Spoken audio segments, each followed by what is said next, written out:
No mundo que está cada vez mais complexo, cheio de informação por todo lado, saber pensar de uma forma clara, isso é um verdadeiro superpoder. E hoje a gente vai desvendar a habilidade que está por trás disso, o pensamento analítico. Vamos entender o que é, por que é tão importante e, claro, como dá para desenvolver essa capacidade. Ok, vamos começar com uma dúvida que, olha, é super comum. Muita gente por aí usa pensamento crítico e pensamento analítico como se fosse tudo a mesma coisa.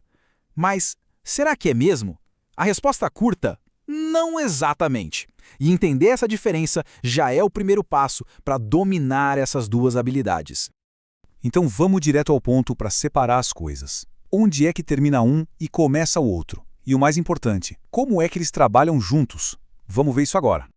Para começar, vamos a uma definição bem clara. O pensamento analítico é, na sua essência, a arte de desmontar as coisas. É como pegar um problema ou uma informação que parece gigante, sabe, intimidadora, e quebrar em pedacinhos menores, como se fossem peças de um quebra-cabeça. A ideia é entender cada pecinha para depois enxergar como tudo se encaixa. E aqui nesse quadro a diferença fica bem nítida. Pensa assim, ó. O pensamento crítico é como se fosse um juiz. Ele questiona, avalia a validade de um argumento, julga a lógica. Já o pensamento analítico, ele age mais como um detetive. Ele desmonta a cena do crime, digamos assim, para entender as conexões. Um avalia o caso, o outro desvenda a estrutura para achar a solução. Certo? Agora que a gente já sabe o que é, a pergunta que fica é: para que serve? Por que alguém deveria se esforçar para desenvolver essa habilidade? Vamos dar uma olhada nos principais objetivos por trás do pensamento analítico. E olha, os objetivos são super práticos. Não é sobre pensar por pensar, não. É sobre ter resultados concretos.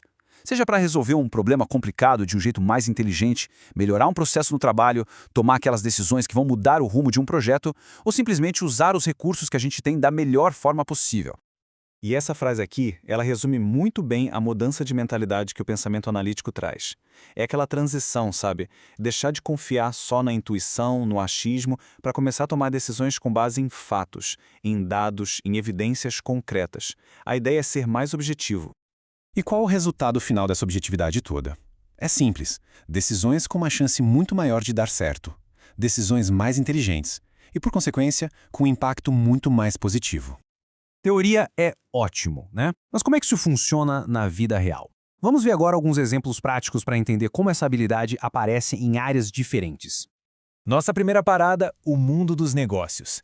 Imagina só uma empresa tentando entender por que as vendas caíram no último trimestre. Uma abordagem analítica aqui é, assim, fundamental.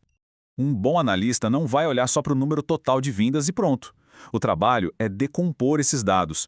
É analisar as vendas por região, depois por produto, por período. O objetivo é achar padrões. Vai que a queda foi só na região C e com um produto bem específico. Isso leva a uma solução muito mais direta e eficaz.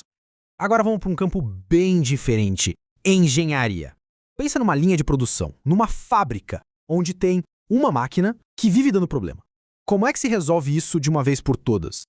Então, o engenheiro com pensamento analítico vai coletar e analisar os dados de desempenho daquela máquina. Vai procurar por padrões nas falhas, identificar os pontos mais críticos e, com base nisso tudo, propor melhorias para otimizar o processo, reduzir custos e, claro, evitar que a produção pare de novo. Ok, deu para ver que o pensamento analítico é bem útil, né? E a boa notícia é que não é um dom, algo que a pessoa nasce sabendo. É uma habilidade que pode e deve ser treinada e aprimorada. Mas como? Para fortalecer o pensamento analítico, a gente se apoia em 3 pilares. Primeiro, a prática, encarar problemas como se fosse um treino mesmo. Isso leva ao segundo ponto, a aprendizagem contínua, sempre buscando mais conhecimento. E para fechar o ciclo, buscar feedback é essencial, porque outras pessoas podem ver coisas que a gente deixou passar. E falando em aprendizagem, isso pode ter várias formas, tá? Pode ser ler livros sobre o tema, fazer cursos específicos de análise de dados ou de lógica, participar de workshops e talvez o mais importante de tudo, manter a mente aberta, sempre disposto a ouvir e a considerar pontos de vista diferentes. Então, no final das contas, o ponto crucial é este. É preciso encarar o pensamento analítico como um músculo. É isso mesmo, um músculo.